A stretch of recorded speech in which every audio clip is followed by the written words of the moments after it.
Good afternoon everyone student. Gurukul online classes में आप सभी का स्वागत है। आज अपन बात करेंगे मानव भूगोल के अंतर्गत बात कर रहे थे अपन। तो आज अपना सेकंड टॉपिक है विश्व की प्रमुख जनजातियां। ठीक है, देखिए पिछले क्लास में अपनों ने टॉपिक फर्स्ट पर बात की थी, लेसन नंबर फर्स्ट पर बात की थी मानव भूगोल की परिभाषा, प्रकृति या विशेष क्षेत्र। अपना चैप्टर कंप्लीट हो चुका है। आज अपन बात करेंगे विश्व की प्रमुख जनजातियों की। विश्व की प्रमुख जनजातियों की बात करेंगे अपन। देखिए पहले बात कर लेते हैं अपन यहाँ पर कि जनजाति किसे कहते हैं। जनजाति किसे कहते हैं, तो देखिए जनजाति की परिभाषा के बारे में बात की जाए तो जनजाति लोगों का वह समूह है जो सामाजिक रीति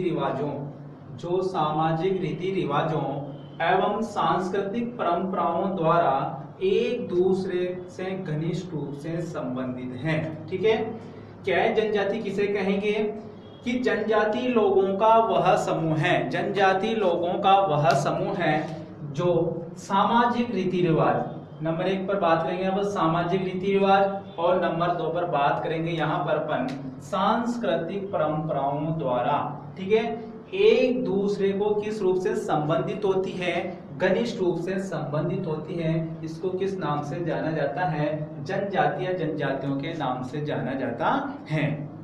अब देखिए आगे बात करते हैं कि जो जनजातियां हैं ये वास्तव में जैविक समूह का प्रतिनिधित्व नहीं करती हैं, जैविक समूह का प्रतिनिधित्व नहीं करती हैं, और ये सामाजिक और सांस्कृतिक समूह का प्रतिनिधित्व करती हैं। जैविक समूह का प्रतिनिधित्व नहीं करती जनजातियां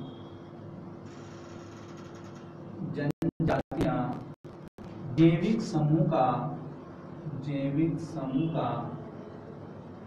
प्रतिनिधित्व नहीं करती,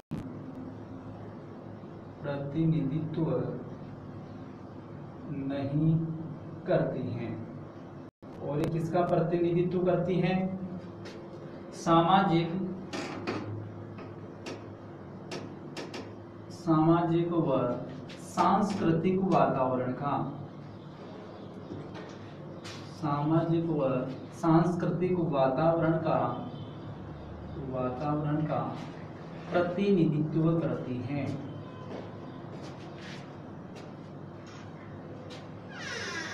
मतलब कहने का मतलब यह है कि जो जनजातियां होती हैं एक विशेष क्षेत्र, ठीक है ना, एक विशेष क्षेत्र में अपना प्रतिनिधित्व नहीं करती, और ये प्रतिनिधित्व करती है सामाजिक क्षेत्र में, सांस्कृतिक क्षेत्र में अपने आवास, निवास, खान पान, रहन सहन आदि सबका प्रतिनिधित्व करती हैं। ठीक है, आगे बात कर लेते हैं कि जो जनजातियां हैं ये जनजातियां मुख्य में निवास करती हैं। तो देखिए इनके क्षेत्र की बात की जाए तो ये जनजातियां मुख्य रूप से निवास करती हैं शीत प्रदेशों में,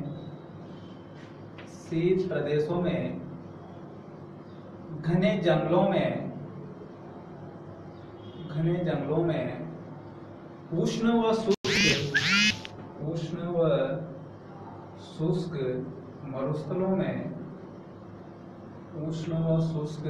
मरुस्थलों में, घास के मैदानों में मुख्य रूप से जनजातियां निवास करती हैं। और अगर इनके भोजन की बात की जाए कि भोजन कैसे प्राप्त करती हैं, भोजन कहां से ग्रहण करती हैं, तो देखिए जो जनजातियां होती हैं इन जनजातियों के आजीविका का मुख्य साधन आखेट होता है। ठीक है, आखेट, भोजन संग्रह, वनोपज और आदिम ढंग से जो निर्वहन कृषि की जाती है, वो ये कृषि कार्य जो करते हैं निर्वहन कृषि करते हैं, मतलब अपने परिवार का पालन पोषण करने के लिए ये इस जनजाति के लोग हैं, जनजाति जो होती है वो आदिम कृषि करती है। अब बात कर लेते हैं कि विश्व की प्रमुख जनजातियां कौन कौन सी हैं और किन किन क्षेत्रों में निवास करती हैं। तो विश्व की प्रमुख जनजातियां कौन कौन सी हैं और कहां कहां पर निवास करती हैं। आप सभी के समझ में आ गया होगा कि जनजाति किसे कहते हैं। एक बार फिर देखते हैं, जनजाति लोगों का वह समूह है जो सामाजिक रीति रिवाजों एवं सांस्कृतिक परंपराओं द्वारा एक दूसरे से घनिष्ठ रूप से संबंधित हैं। ठीक है, जो जनजातियां होती हैं ये जैविक समूह का प्रतिनिधित्व नहीं करती, एक विशेष समाज का प्रतिनिधित्व नहीं करती, ये प्रतिनिधित्व करती है किसका, सामाजिक व सांस्कृतिक वातावरण का प्रतिनिधित्व करती है। अगर इनके निवास क्षेत्र की बात की जाए तो देखिए टुंड्रा प्रदेशों में, घने जंगलों में, इधर से बात की जाए तो उष्ण शुष्क मरुस्थलों में, घास के मैदानों में आदि में जनजातियां निवास करती हैं। और इनके अगर आर्थिक क्रियाकलापों की बात की जाए तो आखेट करती हैं, वनोपज करती हैं और आदिम ढंग से जो निर्वहन कृषि की जाती है इनकी जीविकोपार्जन का मुख्य साधन माना जाता है। आगे बात करें अपन कि विश्व की प्रमुख जनजातियां कौन कौन सी हैं और किन किन क्षेत्रों में निवास करती हैं। अगला टॉपिक है अपना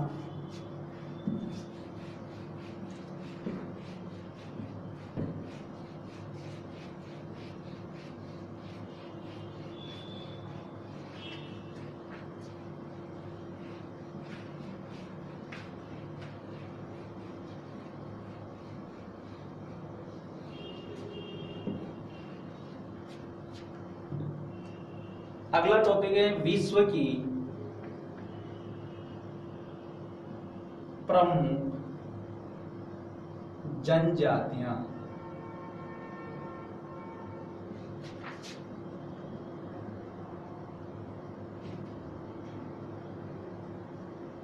पहले बात कर लेते हैं कि विश्व की कौन कौन सी प्रमुख जनजातियां किन किन क्षेत्रों में निवास करती हैं, फिर बात करेंगे अपने पाठ्यक्रम के अनुसार कि अपने जो पाठ्यक्रम में है कौन कौन सी जनजातियां दे रखी है उनके बारे में बाद में बात करेंगे। तो नंबर 1 की बात कर लेते हैं अपन यहाँ पर ध्रुवीय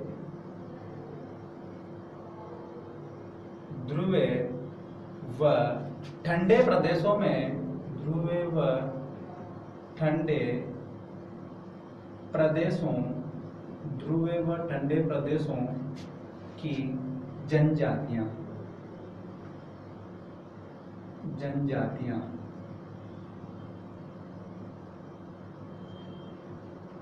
ठीक है, कि ध्रुवीय व ठंडे प्रदेशों में कौन कौन सी जनजातियां निवास करती हैं। नंबर 1 की बात करें अपन ध्रुवीय व ठंडे प्रदेशों की जनजातियां, तो देखिए यहाँ पर निवास करती हैं। नंबर 1 की बात करेंगे अपन तो यहाँ पर निवास करती हैं एस्किमो,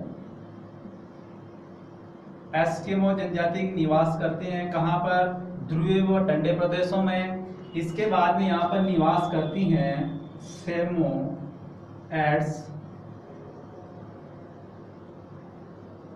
ठीक है, एस्किमो, सेमोएड्स और याकुत जनजाति। नंबर 3 की बात करेंगे अपन यहाँ पर याकुत, ठीक है। तीनों जनजातियां कहां पर निवास करती हैं, तीनों जनजातियां निवास करती हैं ध्रुवीय व ठंडे प्रदेशों में, ठीक है। ध्रुवीय व ठंडे प्रदेशों में निवास करने वाली प्रमुख जनजातियां कौन कौन सी हैं, एस्किमो, सेमोएड्स, याकुत।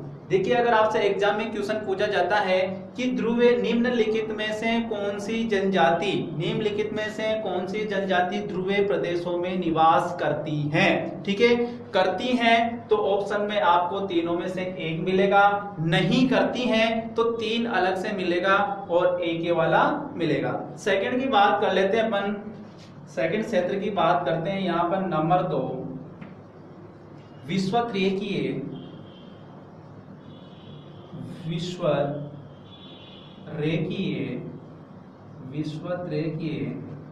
सघन वनों, विश्वरेखीय सघन वनों की जनजातियां,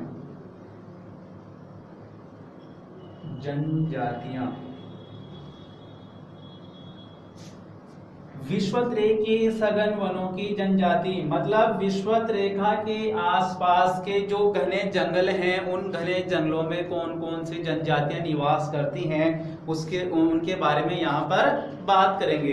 तो देखिए कौन कौन सी जनजातियां निवास करती हैं यहाँ पर। नंबर 1 की बात करेंगे अपन तो देखिए यहाँ पर निवास करती हैं पिग्मी जनजाति। सेकंड की बात करेंगे तो यहाँ पर सेमांग जनजाति भी यहाँ पर निवास करती हैं। उसके बाद में बात करते हैं सकाई जनजाति भी कहाँ पर निवास करती हैं, विषुवत रेखा के आसपास वाले क्षेत्रों में निवास करती हैं। ठीक है, अब देखिए यहां से बात कर लेते हैं कि जो विषुवत रेखीय क्षेत्र है ये कहां ग्लोब पर कहां से कहां तक का क्षेत्र माना जाता है। तो देखिए ये है अपनी विषुवत रेखा। एक मिनट यहां पर बात कर लेते हैं अपन, ये है अपना ग्लोब। ठीक है, अब देखिए स्पष्ट नजर नहीं आ रहा इधर बोर्ड पे, तो इसको मिटा देता हूं मैं यहां से, इधर बात कर लेते हैं अपन यहां पर।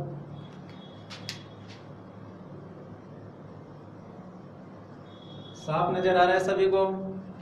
ठीक है, देखिए ये अपना है ग्लोब। बात करें अपन यहाँ पर विषुवत रेखा की कि विषुवत रेखीय क्षेत्र कौन सा माना जाता है। तो देखिए इस ग्लोब के बीचों बीच में से रेखा गुजरती है, ये वाली रेखा, और इस रेखा को किस नाम से जाना जाता है? 0 डिग्री के नाम से भी जाना जाता है इसको। विषुवत रेखा के नाम से भी इसी को जाना जाता है, विषुवत रेखा। ठीक है, और भूमध्य रेखा भी इसी को, भूमध्य रेखा भी इसी का नाम है। ठीक है, तो देखिए अपन बात कर रहे थे कि विषुवत रेखीय सघन वनों, इस विषुवत रेखा के आसपास, ठीक है ना, इस विषुवत रेखा के आसपास 5 डिग्री नॉर्थ, 5 डिग्री नॉर्थ और 5 डिग्री साउथ। ठीक है, मतलब 5 डिग्री उत्तरी अक्षांश और 5 डिग्री दक्षिणी अक्षांश। ठीक है जी, इस क्षेत्र में जो जनजातियां निवास करती हैं, इस क्षेत्र में जो जनजातियां निवास करती हैं वो जनजातियां मुख्य रूप से कौन कौन सी हैं? पिग्मी निवास करती हैं, पिग्मी, सेमांग और सकाई।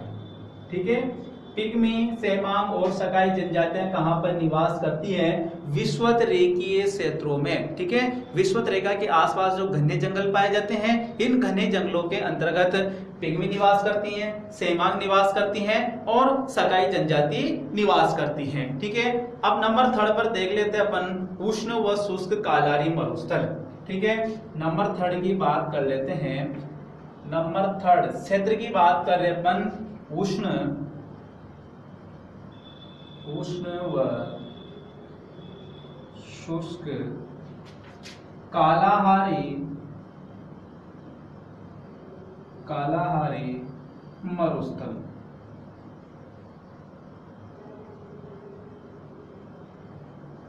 ठीक है, उष्ण व शुष्क कालाहारी मरुस्थल में निवास करने वाली जनजातियों की बात करेंगे तो देखिए यहाँ पर बात करेंगे अपन मात्र एक ही जनजाति की बात करेंगे, और वह जनजाति है बुशमैन।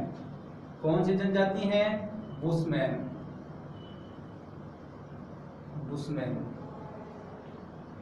ठीक है, बुशमैन जनजाति विश्व के अंतर्गत बात की जाए, विश्व के मानचित्र पर बात की जाए कि विश्व के मानचित्र पर बुशमैन जनजाति कहां पर निवास करती हैं, तो देखिए कहां पर निवास करती हैं? उष्ण व शुष्क कालाहारी मरुस्थल के अंतर्गत निवास करती हैं। ठीक है, अब देखिए यहां से बात कर ली थी अपनों ने, यहाँ पर बात की थी सेकंड पे विषुवत रेखीय क्षेत्र, और यहाँ पर बात करें अपन उष्ण व शुष्क। तो यहाँ साथ के साथ में बात कर लेते हैं कि जो उष्ण कटिबंध होता है, ये उष्ण कटिबंध क्या होता है और कौन सा क्षेत्र होता है। ठीक है, उष्ण कटिबंध, तो देखिए उष्ण कटिबंध वाला क्षेत्र ये वाला क्षेत्र, ठीक है ना, ये जो क्षेत्र है आपको जो दिखाई दे रहा है, ये क्षेत्र विषुवत रेखा के ऊपर और इधर नीचे वाला ये जो क्षेत्र है, कहां से कहां तक? 0 डिग्री से इधर ये 23.5 कर्क रेखा है, कौन से गोलार्ध में है? उत्तरी गोलार्ध में। और ये 23.5 डिग्री कौन सी रेखा है? मकर रेखा किस गोलार्ध में है? दक्षिणी गोलार्ध में। ठीक है, 23.5 यहां से लेकर कर्क रेखा से लेकर मकर रेखा के बीच जो कटिबंध पाया जाता है, कर्क रेखा से लेकर मकर रेखा के बीच में जो कटिबंध पाया जाता है, उस कटिबंध को कहा जाता है उष्ण कटिबंध के नाम से जाना जाता है। और इस कटिबंध में जो जनजाति निवास करती है वो जनजाति है बुशमैन। कौन सी जनजाति है? बुशमैन। ठीक है, अगले नंबर 4 पर बात करते हैं अपन यहाँ पर उष्ण कटिबंधीय घास के मैदान। नंबर 4 की बात करते हैं उष्ण कटिबंधीय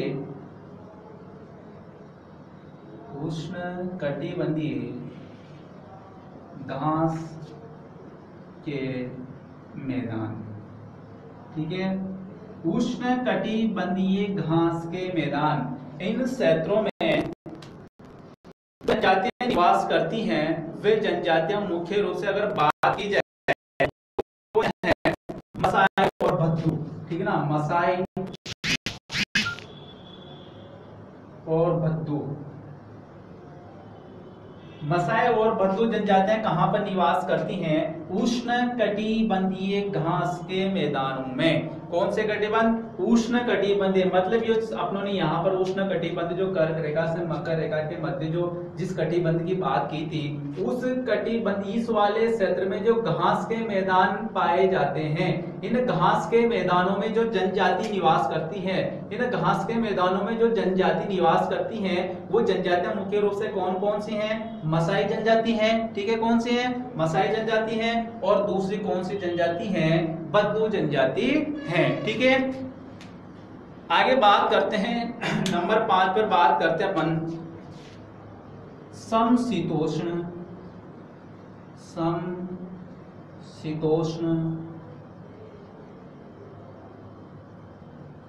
समशीतोष्ण कटिबंधीय घास के मैदान। ये भी कौन से मैदान है? घास के मैदान, ठीक है। और यहाँ पर जो जनजाति निवास करती हैं, वो कौन सी जनजाति निवास करती हैं? यहाँ पर एक जनजाति है और वो जनजाति है किरगिज। कौन सी है? किरगिज जनजाति। कहाँ पर निवास करती हैं? किरगिज जनजाति कहाँ पर निवास करती हैं? तो किरगिज जनजाति निवास करती है समशीतोष्ण कटिबंधीय घास के मैदानों में, ठीक है। समशीतोष्ण कटिबंधीय घास के मैदानों में कौन सी जनजाति निवास करती है? किरगिज। अब देखिए यहाँ पर बात कर लेते हैं कि जो समशीतोष्ण कटिबंध है, ठीक है, ये समशीतोष्ण, ये ग्लोब के अंतर्गत कौन सा वाला क्षेत्र माना जाता है? समशीतोष्ण। तो आप सभी को ग्लोब स्पष्ट नजर आ रही है ना ऊपर? तो देखिए यहाँ पर बात की थी अपनों ने उष्ण कटिबंध की बात कर ली थी। अब बात करें अपन समशीतोष्ण की।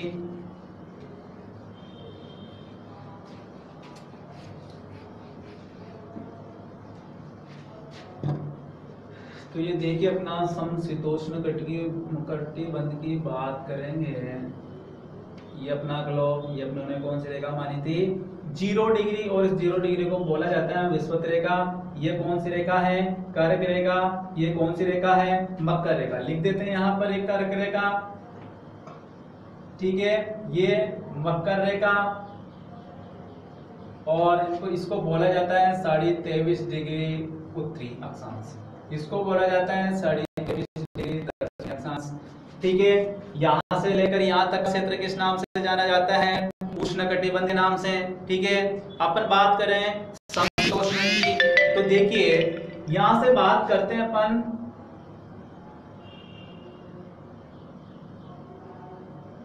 ये यहां से यहां तक, ठीक है।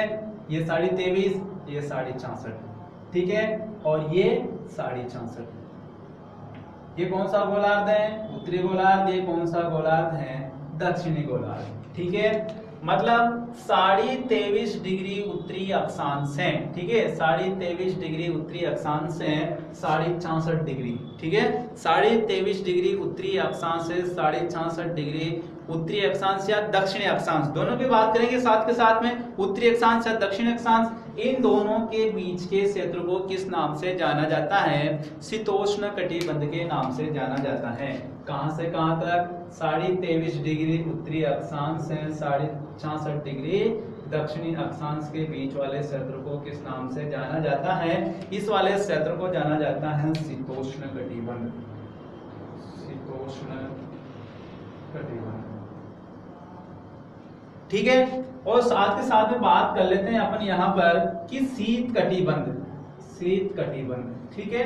तो देखिए शीत कटिबंध 66.5 से, ठीक है, 66.5 उत्तरी गोलार्ध हो या चाहे दक्षिणी गोलार्ध हो, यहां से लेकर कहां तक माना जाता है? 90 डिग्री, ठीक है ना। 90 डिग्री उत्तरी अक्षांश है, 90 डिग्री दक्षिण अक्षांश। 90 डिग्री उत्तरी अक्षांश और 90 डिग्री दक्षिण अक्षांश किस नाम से जाना जाता है? उसको शीत कटिबंध के नाम से जाना जाता है। यहाँ पर बात करें तो अपन शीतोष्ण कटिबंध घास के मैदान, जो ये इस क्षेत्र में जो घास के मैदान पाए जाते हैं, इस क्षेत्र में जो घास के मैदान पाए जाते हैं, घास के मैदानों में जो जनजाति निवास करती हैं वह है खिरगिज जनजाति। कौन सी जनजाति है? खिरगिज जनजाति है। अब बात करें अपन कि दुर्गम पहाड़ी क्षेत्रों में, ठीक है, नंबर 6 पर बात करेंगे, नंबर 5 तक बात कर लिए उन्होंने, नंबर 6 पे बात करते हैं अपन, उधर कर लेते हैं नंबर 6 पे बात, नंबर 6 पे दुर्गम पहाड़ी, ठीक है, दुर्गम क्षेत्रों व पहाड़ी क्षेत्रों में, दुर्गम क्षेत्रों व पहाड़ी क्षेत्रों में, दुर्गम पहाड़ी क्षेत्रों व पठारी क्षेत्रों में, ये भी बात कर लेते हैं अपन यहाँ पर कि दुर्गम पहाड़ी व पठारी क्षेत्रों में निवास करने वाली जनजातियां कौन कौन सी हैं, ठीक है, दुर्गम क्षेत्रों और पहाड़ी क्षेत्रों में निवास करने वाली प्रमुख जनजातियां कौन कौन सी हैं। तो देखिए यहाँ पर बात करते हैं अपन, नंबर 1 की बात करेंगे तो देखिए यहाँ पर निवास करती हैं भील जनजाति भी निवास करती हैं, ठीक है, भील के बाद में बात करें यहाँ पर मीणा जनजाति भी निवास करती हैं। इसके बाद में बात करें यहाँ पर तो गोंड जनजाति भी निवास करती हैं, गोंड जनजाति भी निवास करती हैं। नंबर 4 पर बात की जाए यहाँ पर तो संताल जनजाति भी यहाँ पर निवास करती है, ठीक है, कहाँ पर? दुर्गम पहाड़ी क्षेत्रों पठारी क्षेत्रों के जनजातियों की बात की जाए तो भील भी निवास करते हैं यहाँ पर, मीणा जनजाति भी निवास करती है यहाँ पर, गोंड जनजाति भी निवास करती है यहाँ पर, संताल जनजाति भी निवास करती हैं। लेकिन इसके अलावा अन्य कई प्रकार की जनजातियां भी पहाड़ी क्षेत्रों पठारी क्षेत्रों में निवास करती हैं, ठीक है। इसी के साथ अगर बात की जाए कि जो जनजातियां हैं, जो अपना अध्याय, जो अपना टॉपिक है विश्व की प्रमुख जनजातियां, इसके अंतर्गत अपन यहाँ पर बात करेंगे, मात्र यहाँ पर बात करेंगे अपन बुशमैन। अगर सिलेबस के अकॉर्डिंग बात की जाए तो देखिए यहाँ पर बात करेंगे अपन बुशमैन नंबर 1, फिर बात करेंगे अपन एस्किमो और फिर बात करेंगे अपन भील और नंबर 4 पर बात करेंगे गोंड, ठीक है। आदि मुख्य जनजातियों के बारे में बात करेंगे, 2 विश्व की जनजातियों के बारे में बात करेंगे और 2 जनजातियों के बारे में बात करेंगे, अपने भारत की जनजातियों के बारे में विस्तार से अध्ययन करेंगे अपन।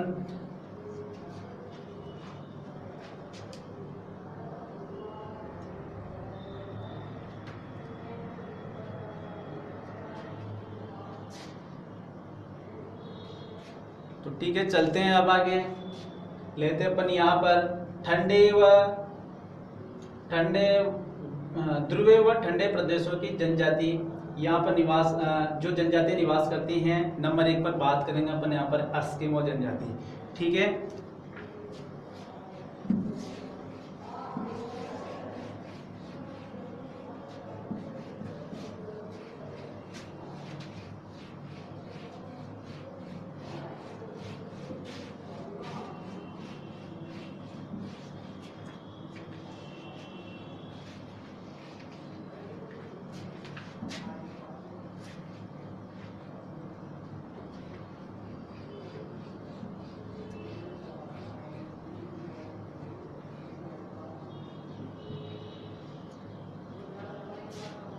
तो देखिए नंबर 1 अगर अपन बात करेंगे पाठ्यक्रम के अनुसार बात करते हैं तो अपने पहली जनजाति दे रखी है एस्किमो जनजाति, ठीक है।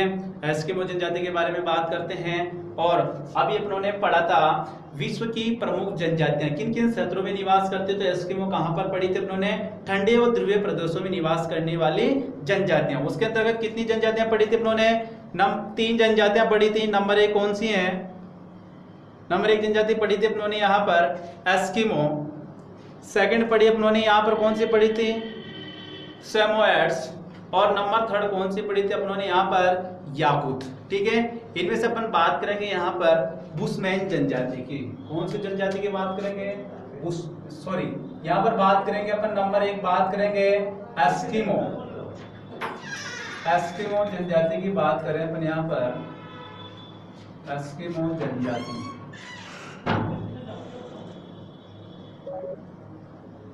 एस्किमो जनजाति, ठीक है। अब देखिए बात कर लेते हैं कि जो एस्किमो जनजाति है, इस एस्किमो जनजाति का शाब्दिक अर्थ क्या होता है। ठीक है, जो एस्किमो शब्द लिखा हुआ है आपके सामने, इस एस्किमो का शाब्दिक अर्थ क्या होता है। ठीक है, तो देखिए बात करते हैं यहां पर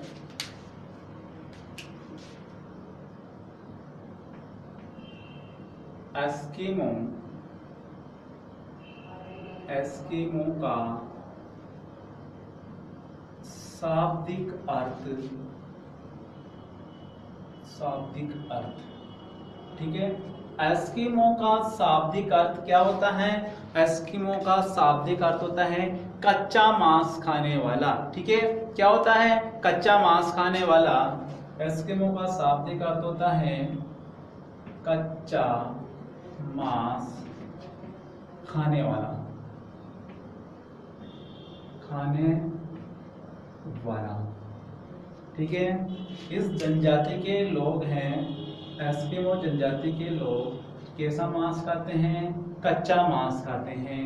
ठीक है, और एस्किमो का शाब्दिक अर्थ भी क्या होता है, कच्चा मांस खाने वाली, कच्चा मांस खाने वाला। ठीक है, अब देखिए बात कर लेते हैं कि जो एस्किमो जनजाति के लोग हैं, ये जो कच्चा मांस खाते हैं, तो इनके भोजन का स्रोत क्या है। ठीक है, कच्चा मांस खाते हैं लेकिन इनके भोजन का स्रोत क्या है, कि कच्चा मांस किन किन स्रोतों से प्राप्त करते हैं, या आखेट के दौरान किन किन जंतुओं का, पशुओं का शिकार करते हैं। तो देखिए यहां पर बात कर लेते हैं अपन भोजन के स्रोत। भोजन के स्रोत, भोजन के स्रोत, कि एस्किमो जनजाति के लोगों का भोजन का मुख्य स्रोत कौन कौन से हैं, किन किन स्रोतों के माध्यम से ये भोजन एकत्रित करते हैं। तो नंबर 1 पर बात कर लेते हैं। यहाँ पर देखिए जो एस्किमो जनजाति के लोग हैं, ये सील मछली का मांस खाते हैं। कौन सी मछली का, सील मछली का। तो नंबर 1 पर यहाँ पर लिख लेते हैं सील मछली का मांस खाते हैं। ठीक है, किस मछली का मांस खाते हैं, सील मछली का मांस खाते हैं। मतलब कच्चा मांस किससे मिलता है इनको, सील मछली से। ठीक है, सेकंड की बात करते हैं तो देखिए सेकंड है व्हेल मछली। व्हेल मछली, व्हेल मछली का भी क्या करते हैं, मांस खाते हैं। ठीक है, सील मछली का मांस खाते हैं एक तो, व्हेल मछली का मांस खाते हैं। ठीक है, नंबर 3 की बात की जाए तो नंबर 3 की बात करते हैं यहाँ पर वालरस। वालरस, ठीक है ना। तो ये वालरस क्या होता है, एक जलीय जीव है। जलीय जीव, क्या ये एक जलीय जीव है, जलीय जीव। और इस जलीय जीव का भी क्या करते हैं, शिकार करते हैं, कच्चा मांस खाते हैं इसका। ठीक है, और इस वालरस को सी लोयन के नाम से भी जाना जाता है। सी लोयन, सी लोयन के नाम से भी जाना जाता है किसको, वालरस को। ठीक है, अगली बात की जाए तो कैरिबो बारहसिंगा। ठीक है ना, कैरिबो बारहसिंगा का भी शिकार करते हैं। नंबर 4 पर बात कर लेते हैं अपन यहाँ पर कैरिबो, कैरिबो बारहसिंगा। ठीक है, इस कैरिबो बारहसिंगा का भी क्या करते हैं, ये शिकार करते हैं, इसका भी कच्चे मांस का सेवन करते हैं। ठीक है, अब देखिए कच्चा मांस खाने वाली जनजाति कौन सी है, एस्किमो। जो इस एस्किमो जनजाति के लोग होते हैं, ये कद में क्या होते हैं, छोटे होते हैं और हष्ट पुष्ट शरीर वाले होते हैं, होंगे सही, क्योंकि क्या खाते हैं, कच्चा मांस खाते हैं। और नंबर 5 पर बात कर लेते हैं। नंबर 5 पर ध्रुवीय भालू।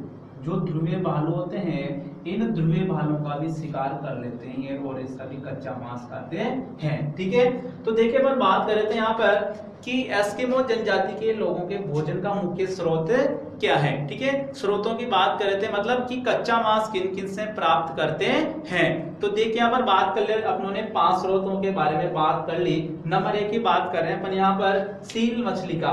ठीक है, सील मछली का भी क्या करते हैं, मांस खाते हैं। ठीक है, उसके बाद में बात करते हैं व्हेल मछली का भी क्या करते हैं, कच्चा मांस खाते हैं। कौन सी जनजाति के लोग खाते हैं, एस्किमो जनजाति के लोग खाते हैं। एस्किमो जनजाति का शाब्दिक अर्थ क्या होता है, कच्चा मांस खाने वाला। ठीक है, थर्ड पर बात की अपनों ने यहाँ पर वालरस। ठीक है, अब देखिए वालरस क्या है, एक जलीय जीव है। ठीक है, और इस जलीय जीव का भी क्या खाते हैं, मांस खाते हैं, और इसका उपनाम क्या है, सी लोइन के नाम से जाना जाता है। किसको जाना जाता है, सी लोइन के नाम से, वालरस को सी लोइन के नाम से जाना जाता है। ठीक है, अगली बात करते हैं कैरिबो नामक बारहसिंगा, जो कैरिबो बारहसिंगा होता है उसका भी क्या कर लेते हैं, शिकार कर लेते हैं। शिकार करने के बाद क्या करते हैं, क्या करेंगे, मांस को खाएंगे, और तो क्या करेंगे, ठीक है, मांस को खा जाते हैं। और नंबर 5 की बात करते हैं कि ध्रुवीय भालू जो टुंड्रा प्रदेशों में या ध्रुवीय क्षेत्रों में, ध्रुवीय क्षेत्र अपनों ने पढ़ा था यहाँ पर, अभी ग्लोब के बारे में बात की थी अपनों ने यहाँ पर। ठीक है, ध्रुवीय क्षेत्र कौन से होते हैं, ठीक है, इधर देखते हैं ये अपना ग्लोब। ठीक है, और इस ग्लोब में यहाँ पर भी बात की अपनों ने कर्क रेखा, सॉरी भूमध्य रेखा, ये भूमध्य रेखा। ठीक है, ये कौन सी रेखा, कर्क रेखा। ये कौन सी रेखा, मकर रेखा। यहाँ पर पढ़ा अपनों ने 23.5 डिग्री नॉर्थ, यहाँ पर पढ़ा अपनों ने 23.5 डिग्री साउथ। ठीक है, और ध्रुवीय क्षेत्रों की बात करें तो ये है ध्रुवीय क्षेत्र 90 डिग्री और 90 डिग्री, 90 डिग्री उत्तरी ध्रुव और 90 डिग्री दक्षिणी ध्रुव। इन क्षेत्रों में जो भालू निवास करते हैं, भालू पाए जाते हैं, उन सबका शिकार करते हैं कौन, एस्किमो जनजाति के लोग। ठीक है, अब बात कर लेते हैं कि जो एस्किमो जनजाति है, इस एस्किमो जनजाति का निवास क्षेत्र कौन कौन सा है, मतलब कौन कौन से क्षेत्र में, विश्व के मानचित्र के अंतर्गत किन किन क्षेत्रों में एस्किमो जनजाति के लोग निवास करते हैं।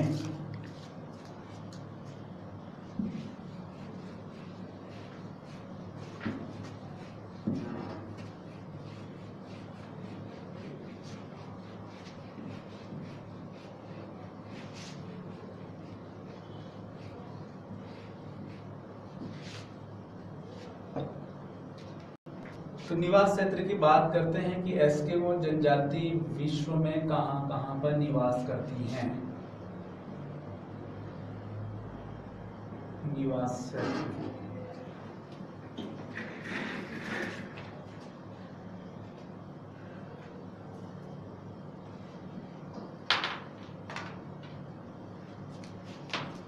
तो देखिए निवास क्षेत्र की बात की जाए तो एस्किमो जनजाति हैं जो प्रारंभ से ही, प्रारंभिक अवस्था से कहां निवास करती थी, आर्कटिक